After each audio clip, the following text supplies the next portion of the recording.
E aí, galerinha da mediação, começando mais uma aula e mais um dia estamos aqui, eu, o professor Rogério, com meu brother, professor Jorge na parada. É isso aí. E aí, galera, tudo bem? Você em qualquer lugar de Rondônia que você estiver, vamos junto, vamos nessa viagem geográfica, mais aí. uma aula interessante, uma aula, por sinal, um pouco polêmica, Rogério. No entanto, isso não deixa de ser importante o aluno entender. Com certeza. É isso? Muito bem, professor. Então, de olho na tela para a nossa aula, que a gente vai falar sobre o trabalho no Brasil. Aula 13.1. Nessa aula, a gente vai falar um pouquinho sobre taxa de desemprego, né, professor Jorge? Vamos ver as taxas de desemprego, vamos falar sobre o trabalho escravo, a gente vai falar sobre o trabalho infantil e a mulher no mercado de trabalho, ok? Rogério, alguma... Falamos até em aulas anteriores, no processo da urbanização do Brasil, sobre essa entrada da mulher no mercado de trabalho, né? Então, a gente sabe que, a partir do momento que essa mulher entrou no trabalho, ela mudou todo o seu modo de vida, né? De pensar e essa entrada também da mulher no mercado de trabalho, ela acabou, de certa forma, refletindo na média da fecundidade do Brasil, né? Que falamos em aulas anteriores. Isso. E hoje a gente vai falar ainda, mesmo assim, apesar dessa entrada da mulher no mercado de trabalho, a gente sabe que dentro desse campo existem grandes desafios quando a gente fala da questão profissional da mulher e homens, infelizmente, no Brasil e no mundo, né, professor Jorge? É isso mesmo. Rogério, a gente quer sempre que os nossos queridos alunos alcancem uma habilidade Muito bem. em nossas teleaulas. E hoje a gente quer, querido aluno, que você consiga identificar registros sobre o papel das técnicas, tecnologias na organização do trabalho e da vida social. A mesma habilidade, até porque o tema tem a ver com esta habilidade. Muito bem. É isso? Os temas são diferentes, mas ainda está inserido neste contexto desta habilidade. Muito bem, professor Jorge. Então, a gente tem o trabalho no Brasil, parcela significativa da PEA, que já falamos várias vezes para vocês, que PEA é a população economicamente ativa de um determinado local, país, cidade, até mesmo nível mundial. E vamos lembrar rapidinho, professor Jorge, aí, da composição, quem que faz parte dessa PEA. Então, a população economicamente ativa, galera, é a população formada, professor Jorge, por jovens e adultos que estão aptos aí para o mercado de trabalho. Vai variar de país para país, mas a média, mais ou menos, que a ONU fala dessa população economicamente ativa, conforme a Organização Mundial, que é a ONU, né? Ela vai falar sobre uma média de 15 a 60 anos. Então, nessa faixa de 15 a 60 anos, a gente tem a população economicamente ativa do país. Certo? Beleza, perfeito. Só para reforçar, professor Jorge. Legal. Vamos lá, de olho na tela. Então, olha só. A população, ó, nós temos aí essa significativa da parcela da população economicamente ativa no Brasil, está no setor informal, que falamos na aula anterior, né? Infelizmente, né, que o setor formal, ele não dá conta de empregar todos, né, professor Jorge? Como falamos na aula anterior. Então, o desemprego estrutural e outros problemas relacionados ao trabalho, como baixa remuneração, trabalho escravo e infantil, constituem nos dias atuais grandes desafios ao governante brasileiro. Esse estrutural que falamos, né, que é principalmente com essa questão da automação da produção, a robotização. Então, a partir do momento que a gente tem essa nova forma de produzir dentro da indústria, ela também contribui aí para gerar desemprego. Então, a questão estrutural da mudança do mercado de trabalho do Brasil e o trabalho escravo, infantil, são desafios ainda que o Brasil precisa ainda melhorar quando a gente fala desse campo de trabalho, né, professor Jorge? É isso mesmo. E só relembrar, recapitular esta questão do trabalho no Brasil, está relacionado à Revolução Industrial Tardia. Muito bem. Que aconteceu no Brasil. Até 1950, quase assim, chegando nos anos 60, o Brasil era muito mais rural do que urbano. Nós Isso não mesmo. tínhamos esses problemas tão complexos e tão intensos como são hoje no Brasil. Com Não certeza. é isso? Ou seja, as cidades cresceram, a indústria cresceu no Brasil e isso vai ser polo de atração, ok? E aí vamos ter diversas formas de trabalho no Brasil, vamos ter diversas formas de a mulher ser inserida nesse mercado. É isso, Rogério? Então, a gente realmente tem aí alguns desafios a ser superados no Brasil, esse país emergente que é continental, é um dos maiores países do mundo, e a gente realmente precisa superar isso que está muito enraizada como sendo uma das características de país subdesenvolvido. Isso mesmo. E aí tem essa informação, né, professor Jorge, aí referente a uma pesquisa do PNAD. Então, o que é o PNAD? É uma pesquisa realizada pelo IBGE, que a sigla PNAD significa Pesquisa Nacional por Amostra de Domicílios. Então, essa pesquisa, né, de campo, né, a partir de visitas em algumas residências do Brasil, teve esse dado aí conforme maio de 2022, recente, né? Esse ano, ó. Mas, recente nada, foi ontem. Muito bem, que a gente está em agosto, né? Pois é. Ó, o número de trabalhadores informais atingiu um recorde, 39 milhões de pessoas no trimestre encerrado em maio de 2022. Então, é muito alto, né, professor Jorge? Muito alto. Muito alto, mas a gente também tem que considerar que a gente está falando de desemprego aí, e boa parte desses desempregos aí no Brasil é principalmente por conta aí da pandemia, né, de 2019, 2020 e 2021. Então, infelizmente, contribuiu muito, né, para aumentar, né, foi consequência das pandemias, o fechamento de várias empresas, várias indústrias de menor porte no Brasil, que refletiu aí no aumento dos trabalhadores informais que já não conseguiram emprego com tanta facilidade. Olha só, 39 milhões de pessoas nesta informalidade. Muita gente. Só para a gente ter uma noção, galera, do tamanho dessa população, a gente pode lembrar que Rondônia tem 1,5 milhão de habitantes. Não é isso? Então, só para a gente ter uma noção de quanta gente realmente está nessa informalidade, inclusive falamos na aula passada que isso não interessa ao governo.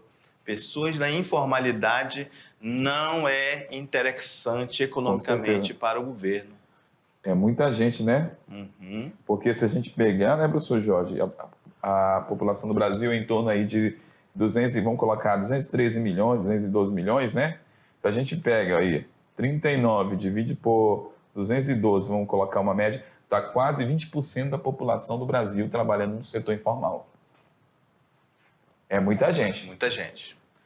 Então, nós temos aqui a evolução anual do emprego e sem carteira assinada nesse período aí de 2012. Com carteira em vermelho, e sem carteira. Em laranja, né?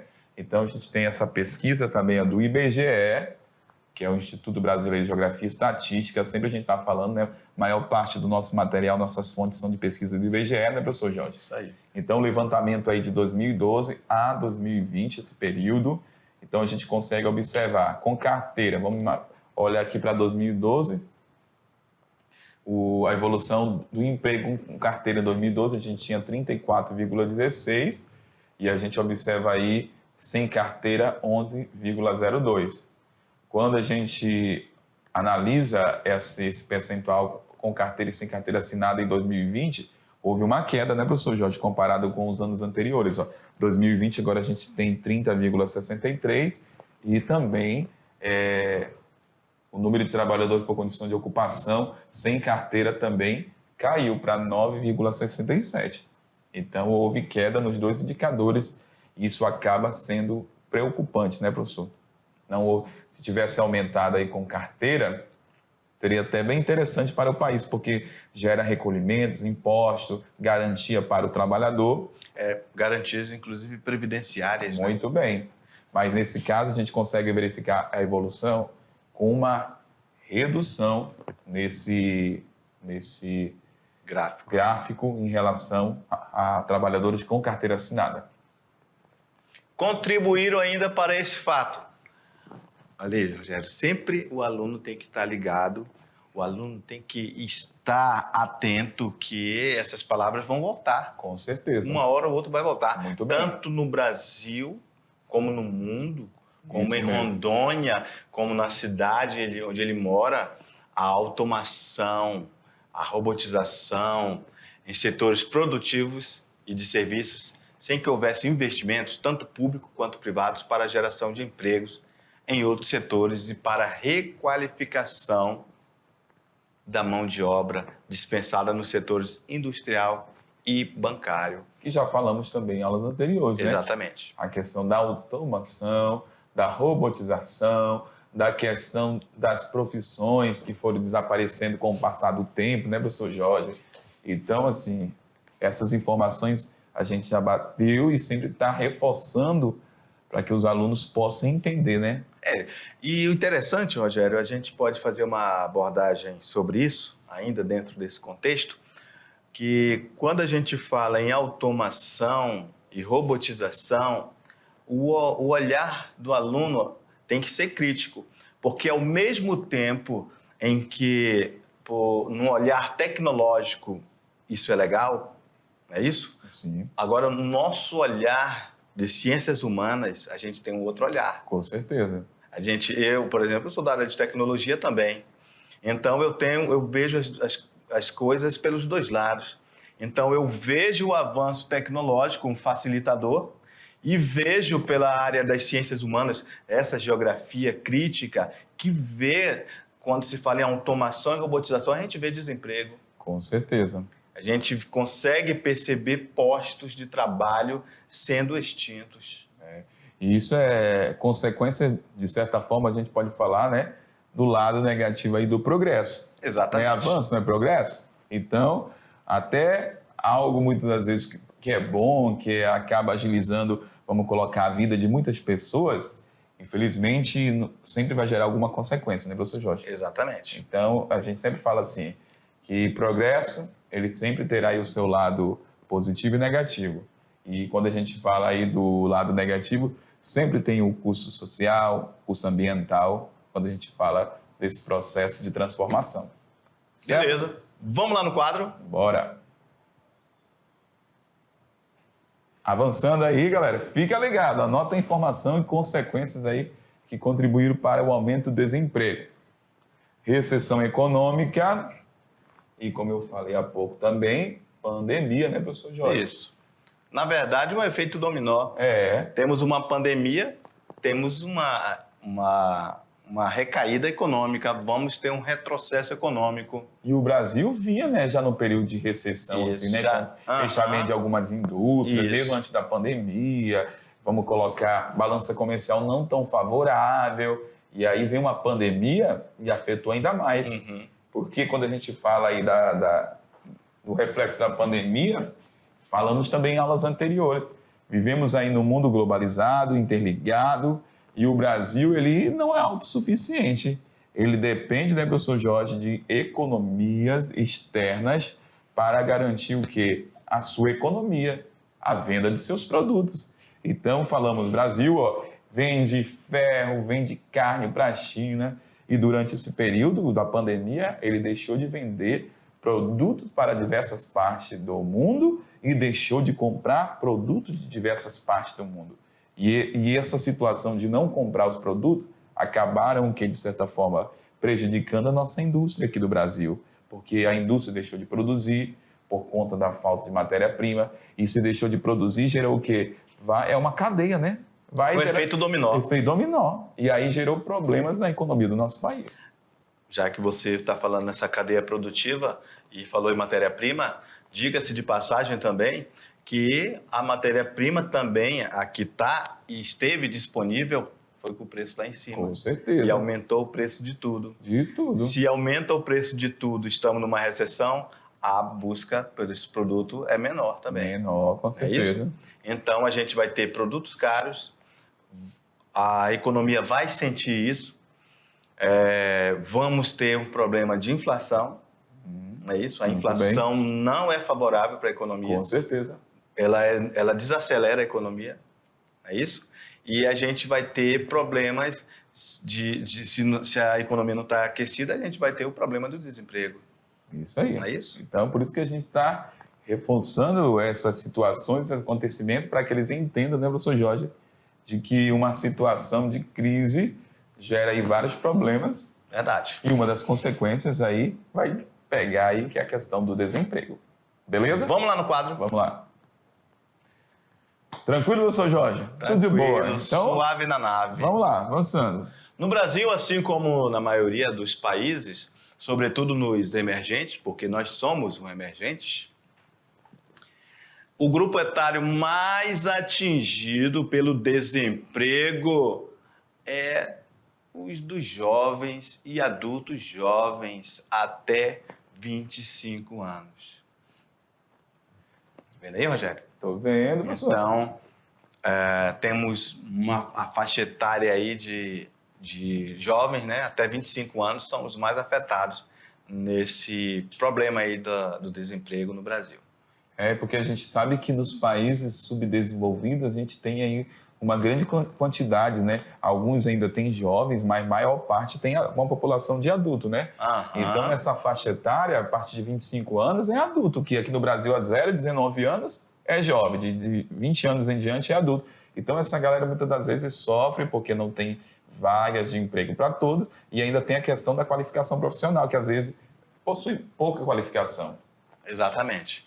Estudos da OIT, Organização Internacional do Trabalho, estimam ainda que a probabilidade de pessoas com 24 a 25 anos ficarem sem trabalho nos países subdesenvolvidos é 3 vezes maior que nas faixas de idade mais velha. Então, é aquela questão, né? São muito jovens, geralmente o empregador quer pessoas, né? Às vezes subestimam o jovem, né? Dizendo que, não, vou ficar com uma pessoa mais velha porque é mais responsável, né, tal. E tem a questão da própria qualificação, né? A própria qualificação. Que às vezes um adulto já tem essa qualificação, Isso, né? Exatamente. E aí acaba sendo um diferencial. Mas os jovens, eles qualificados, por isso que a gente sempre fala aqui, né? Você, querido estudante, tem que se qualificar, porque você já tem, aqui com a gente, diretor, já tem uma característica bem positiva. Essa galera jovem, ela é proativa, professor Jorge. Ela vamos colocar, inovadora, ela cria tudo muito rápido, mas é importante aí falar para você que por isso que a gente tem que fazer a nossa parte, buscar a qualificação. Na aula passada a gente falamos aqui que tem as oportunidades desse menino fazer curso online, muitas das vezes que não tem um curso presencial, mas busque a sua qualificação, seja ela direcionada, professor, para a cidade ou para as áreas rurais. Isso é muito importante, porque jovem é proativo, tem uma energia maravilhosa. E agora imagina esse jovem qualificado. Certamente ele será um diferencial dessa forma. Qualificação é diferencial. É isso mesmo. Ok? Qualificação é diferencial. E é o seguinte, o que a gente conversa aqui, que a gente está conversando aqui com o nosso aluno, às vezes ele não ouve no meio social onde ele está, ou não ouve em outras escolas. Aqui não, aqui a gente, em geografia, a gente vai bater forte, com certeza, dizendo que você precisa realmente se qualificar. Nós estamos geografizando aqui para você a situação atual do nosso Brasil. Muito bem. Que é muito desemprego, mas tem lugar para gente altamente qualificada e competente. Tem mesmo, isso mesmo. É isso, Rogério? Fechou. Então, queridos jovens, em qualquer lugar de Rondônia que você estiver, ok? Sinta-se assim, uma pessoa motivada e pronta a todo momento a estar buscando novas possibilidades e oportunidades para essa qualificação. Por quê, Rogério? Porque a vida é uma escada. Com certeza. Né? A gente vai aos poucos e quando vê, a nossa jornada já andou tanto e a gente tem uma bagagem muito maior e as coisas começam a acontecer na nossa vida. Falou tudo. É isso aí. Beleza? Então, fica a dica para vocês. Vamos lá no quadro. Professor, geografia, Geografia. palestra de motivação. Motivação. É os dois. Geografia, motivação, geografia é a disciplina top de linha, como a gente sempre fala. Vamos lá, temos aí taxa de ocupação, com essa pesquisa do IBGE, novamente, PNAD, e nós conseguimos observar a taxa de desocupação no Brasil nesse período de 2014, 2015, 16, 17 e até 2018. Então, professor Jorge, a gente observa o quê? Que em 2016 estava alta essa taxa, quando foi em 2017 houve uma queda, e em 2018 aumentou e certamente em 2019, 2020, né, em reflexo da recessão, pandemia também aumentou. Então, existe aí taxa de pesquisas aí, pesquisas que analisam essa questão da taxa de desemprego no Brasil. É para mostrar para vocês aí. Vamos lá, evolução aí novamente da taxa de desemprego, agora com informações de 2020 até março e abril, maio de 2021. Falei, ó, estava com a bola de cristal, falei agora que aumentou. 14,6% a taxa de desemprego do Brasil, fechando aí no período de março a maio de 2021, certo? É só para mostrar, professor Jorge, para o aluno entender essa questão do reflexo da crise que nós estamos passando aí, que foi a pandemia. Taxa de desemprego por unidade de federação. Então, a gente observa o seguinte, ó, eu gosto muito desse tipo de gráfico, professor Jorge, porque a gente consegue analisar não apenas uma classificação, mas a gente analisando por nome de estados e tentando identificar as regiões, a gente vai compreender o seguinte, que as maiores taxas de desemprego na unidade federativa do Brasil certamente serão nas áreas, nos estados de menor desenvolvimento, certo? Pode observar aí Nordeste praticamente aí com as maiores taxas de desemprego no Brasil, nas últimas colocações aí. O Brasil ficou no meio dessa pesquisa, no primeiro trimestre de 2021. Então, o estado com a menor taxa foi Santa Catarina, com 6,2%, certo? Então, nós temos aí o Brasil é a média, né, professor Jorge? Isso. A média do Brasil, de todas as partes do Brasil, todas as regiões. Então, olha só, Santa Catarina com a menor taxa entre 13 estados e Pernambuco com a maior taxa de desemprego, conforme o primeiro trimestre de 2021. Rondônia aí ficou com 11,4% a nossa taxa de desemprego nesse período. Certo? Alguma observação, professor Jorge? Uma observação é que no cenário nacional nós não estamos no meio dos piores em relação ao desemprego. Com certeza. Não é isso? A economia de Rondônia, ela se baseia muito na agropecuária.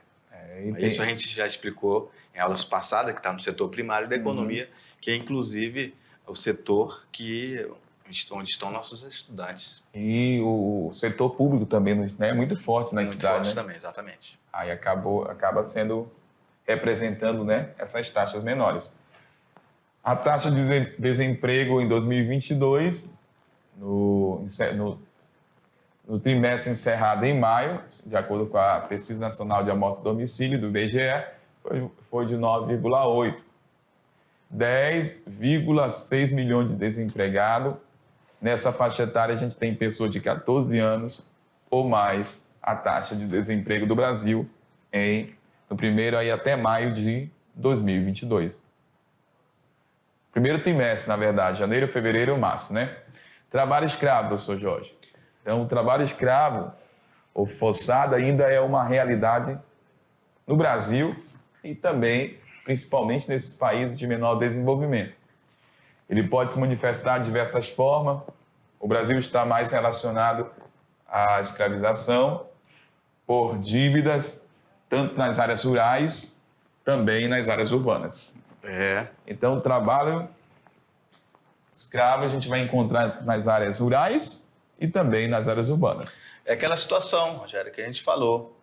Aquela pessoa, entre aspas, foi selecionada para trabalhar num determinado lugar e quando ela chega lá, a realidade é diferente daquilo que falaram para ela. E aí essa pessoa vai estar sujeita a esse tipo de trabalho. Um trabalho que é vergonhoso, é crime no Brasil, em qualquer lugar do mundo é crime. Trabalho escravo é aquele trabalho em que a pessoa trabalha de forma forçada. Ou seja, primeiro induz a pessoa a vir ou ir para algum lugar que seja com uma promessa. Aí quando chega lá é outra realidade. Isso mesmo. Isso acontece, inclusive, na área urbana. Na aula passada, Rogério, lembra que eu dei o exemplo? Tem pessoas que vão lá para São Paulo e pensam que vão trabalhar numa imensa fábrica e não é. Como eu falei, um quartinho pequeno, trabalhando 14, 16 horas por dia para ganhar R$50 e produziu já umas 300 calças por dia, calça jeans. Calça jeans. Trabalho escravo. Escravo. Não é isso? Muito bem. Se ele tivesse ganhado R$1 por calça jeans, ele tinha ganhado R$300 por dia. R$300, que já era pouco, né? Para produzir uma calça por R$1. Exatamente. Já era pouco, só para a gente ter uma noção. E isso também acontece também na zona rural. Com certeza. Na zona rural, inclusive, em vez em quando há fiscalização do Ministério Público do Trabalho. Os auditores chegam, às vezes, em fazendas e vê pessoas trabalhando de forma análoga à escravidão. Muito bem. Não é isso? Isso praticamente é inadmissível e, na verdade, são pessoas que geralmente se beneficiam e se aproveitam da ingenuidade e da falta de conhecimento de muitos. Geralmente pessoas vulneráveis economicamente, pessoas que estão sem dinheiro, pessoas que estão desesperadas. Acaba se sujeitando, sujeitando àquilo. E a tendência, quando ela chega, só piora. É isso? Isso aí. Por exemplo, acontece de uma pessoa aí trabalhar numa determinada fazenda, chega lá, Rogério, agora está aqui o rancho, assina aqui, você já tá me devendo R$300, 400. Dinheiro do mês tá isso. Aqui o teçado, a enxada, a foice, aqui você deve mais 200. Desse jeito mesmo. E aí vai só crescendo a conta. Muito bem. Aqui a carne, mais 100. A carne tá cara. Então é assim. Aí depois aquela pessoa sempre vai precisar estar consumindo e aquela dívida só aumenta, ele nunca consegue pagar. Desse jeito. É isso? É isso. Então, Rogério, a escravidão, ela é uma coisa tão triste. Inclusive aconteceu no Brasil por mais de 300 anos. É isso? Muito da riqueza do Brasil, né? Agora vamos falar do negro, devemos muito ao trabalho do negro escravizado. Com certeza. É isso? Olha só, 300 anos é muito tempo, Rogério, muito escravidão. Tempo. Foi muito tempo. Isso já era para ter sido abolido. Então, infelizmente, isso acontece ainda no Brasil. Em pleno século XXI, com tanta tecnologia que a gente fala aqui, ainda tem gente que faz isso com as pessoas. Isso aí. Eu sinceramente, Rogério, para mim é uma grande maldade. Ó. Maldade demais, cara. Nossa Senhora, eu tô aqui com o coração partido só de lembrar que isso acontece e acontece todo dia a gente todo vê. Dia. A gente vê algum caso, é só acessar aí a internet que você vê casos de fazendas que pegam pessoas com esse tipo de trabalho escravo. Isso mesmo. Beleza? E quem faz essas coisas são pessoas ricas. Infelizmente, né? Infelizmente, pessoas que só devem ter algum tipo de problema. Porque fazer ainda isso em pleno século XXI, tendo a capacidade de pagar um ser humano, é isso? É muita maldade. Muita maldade. Vamos lá no quadro, vamos lá. Então, nós temos essas situações em relação ao trabalho escravo. Então, no campo, a escravidão por dívida, o professor Jorge falou que o agricultor é contratado para trabalhar muito distante do seu município. E aí, muitas das vezes, é alimentação feita diariamente na própria fazenda. Isso daí, a compra de ferramentas, trabalho, alojamento, tudo isso daí já gera dívidas na chegada desse cidadão e durante o trabalho naquela determinada fazenda. A dívida cresce em valores superiores ao salário contratado e o trabalhador é impedido de deixar a fazenda até pagar a dívida mediante o trabalho. E que nunca acaba, né? Que nunca acaba. Falamos aí nós temos aqui um gráfico no Brasil aí sobre trabalhadores escravos resgatados. Esse gráfico aqui é do período de 1995, contempla até 2013, certo? Então a gente consegue observar aí, olha só a quantidade em 95, né? 84. Aí de repente a gente pensa assim, mas em 95 só tinha isso de trabalho escravo no Brasil? Aí a gente tem que considerar que, às vezes, não era identificada, né? Não tinha uma fiscalização eficiente para chegar a determinadas áreas, né, professor Jorge? Até porque, né, nesse período, houve a evolução do Ministério Público do Trabalho Com também. certeza, isso mesmo. Quando foi em 2007, aí, 2003, 5.223 resgatados. Olha só, em 2007, quase 6 mil. Para 6 mil aí, né? 2013, 2.063. Então, ainda é alto, né? Essa grande quantidade. E fora aquelas áreas que não são ainda, que não foram identificadas. Certamente tem muito mais pessoas trabalhando nessa condição. Temos aí outro gráfico que fala sobre o trabalho escravo. O número de operações e resgates caíram nos últimos anos. Então, nós temos aí o número de operações representado aqui, por essa área, né? Por essas informações aí, 0, 50, 100, 150, 200, e o número de resgatados. Então, em 2002, nós tivemos aí uma média de 5.223 resgatados, no período de 2006, 5.999, e 2012 a 2014, 2.808, e 2016, 667. A gente observa aqui menor número de resgatado, porém o número também de operações foram menores, né? No período de 2016. Certo, professor Jorge? Certo, e fica aí, né, uma observação, né? Por que será que está caindo o número de operações? É isso? Isso mesmo. Temos que lembrar que estamos falando de pessoas poderosas. Poderosas, com certeza. Não é isso? Isso há pressão também sobre as instituições. Com certeza. Questão política no meio, é isso? Envolve muitas... Muitas. Aí tem muitas variáveis. Muito bem. E aí nós temos aí Brasil, outro mapa agora, trabalhadores escravos resgatados, nesse período de 95 a 2006, que a gente já apresentou há pouco, né, professor Jorge? Nos gráficos, daqui é mais para...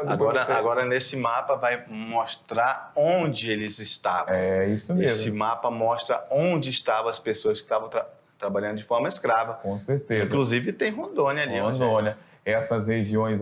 Região sul de Rondônia. A legenda fala o seguinte, as cores mais claras, quantidade menor, né, professor Jorge?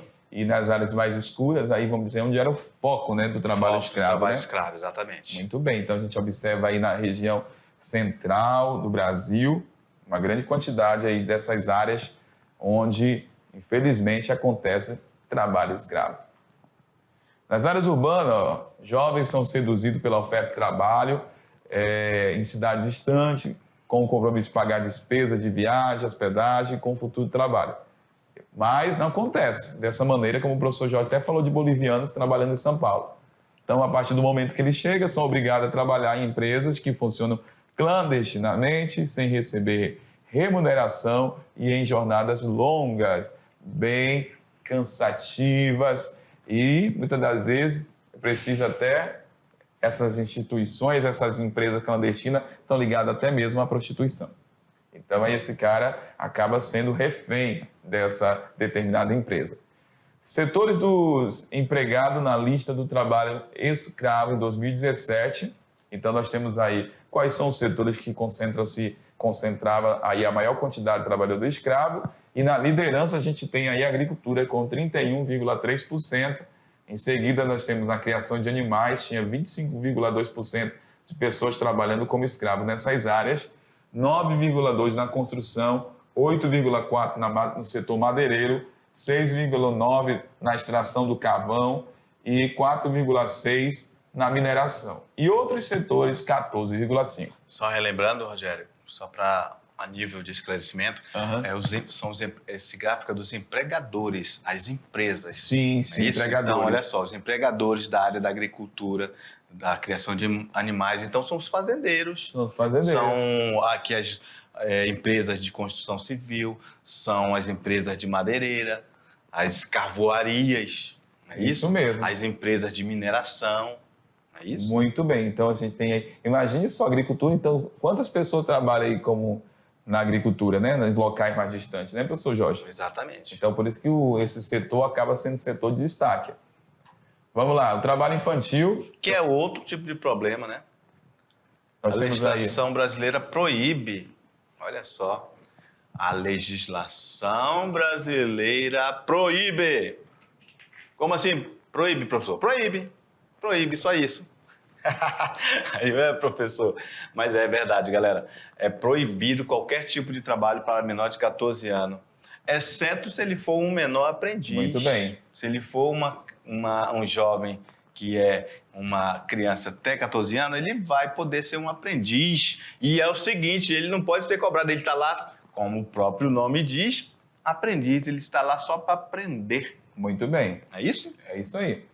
Vamos lá. Nas grandes cidades são comuns casos de crianças que perambulam, né, pelos lixões, vendem balas e doces. Nos faróis, realizam as acrobacias pelas ruas em troca de qualquer quantia e exercem atividades domésticas, principalmente as meninas. Então, daí são trabalho infantil aí, infelizmente a gente consegue observar, principalmente nos grandes centros, né, das cidades. O trabalho infantil no Brasil, a gente tem aqui um gráfico com número em 1.000 de menores em situação de trabalho infantil. Então, a gente consegue observar uma evolução até positiva, se a gente analisar aí de 2016 para 2019, uma queda aí de menores nessa situação aí do trabalho infantil, né, professor Jorge? Então, 2.125 nós tínhamos crianças em 2016 e agora fechou em 2019 com 1.768 do trabalho infantil no Brasil, e fala em 4 anos o número de crianças e adolescentes que exerciam algum tipo de trabalho ilegal caiu 16,8%. Então, há algo positivo aí sobre a questão do trabalho. E a mulher, né, nesse mercado de trabalho, a mulher é muito importante porque neste mundo moderno, a mulher teve que sair para trabalhar. Muito bem. Né? Não basta mais só cuidar da casa e dos filhos. Há algumas décadas essa situação mudou em muitos países do mundo ocidental em razão dessas novas necessidades da sociedade capitalista e principalmente da longa luta da mulher por seus direitos de cidadã e contra a discriminação. Isso aí. Bem, aí nós temos nos países desenvolvidos e vamos fazer a comparação com os países subdesenvolvidos. Os desenvolvidos, a mulher tem emancipação feminina que levou à conscientização social e à quebra de paradigmas, à quebra de preconceitos. No subdesenvolvido, a decadência da instituição familiar. Muitos casamentos são desfeitos, né? Fazendo com que as mulheres se tornassem, inclusive, chefe de família. Você vai lá numa casa, cadê seu pai, menino? Não, é a mamãe, só quem mora aqui é a mamãe. É a mãe que sustenta a mãe que banca, né? Vamos falar assim, a casa, a família. Nós temos aí Brasil, rendimento médio por sexo, e nesse gráfico a gente consegue observar em azul homens e em laranja mulheres, nesse período de 2012 a 2016, e aí a gente consegue verificar esse rendimento aí, ó, na faixa de 500, 1.000, 1.500, 2.000, 2.500. Então, né, é bem claro que o homem sempre ganhando mais que a mulher. Exatamente. Às vezes exercendo a mesma função. A mesma função.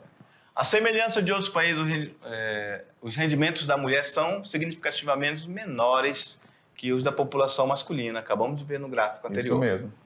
Apesar da pequena melhora, a remuneração média das mulheres ocupadas na primeira década do século XXI representava aproximadamente 70% do que o homem ganhava. Vamos lá? Então, a gente consegue observar aí, ó, o tempo de espera por novo emprego no Brasil por gênero, comparativo entre homens e mulheres. Então, mulheres são mais prejudicadas que os homens na chamada desocupação de longo prazo. Até um mês, o homem espera 23,6, mulher 15,6. Um mês a menos de um ano. A gente tem um homem aí esperando aí. Temos duas cores, né, professor Jorge? Aí, Isso. ó. A gente tem aí a mulher e homem, né? Mulher, o mês de 40 e a mulher 36,9. E o ano há 2 anos. Aí a gente tem aí nessa faixa etária, o homem espera em torno de 13,5 e a mulher vai esperar em 16,13. Então, isso daí é muito mais tempo, né? De 2 anos ou mais. A gente tem aí 23, né, para homem e a mulher 31,3. Então, 31,3%. Ou seja, mulher que espera para novamente entrar no mercado de trabalho demora Isso mesmo. mais.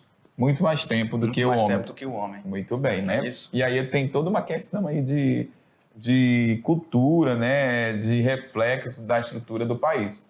Vamos lá? Então é isso, né, professor Jorge? É. Daqui a pouco a gente volta só para fazer a revisão. Valeu, galera. Tchau.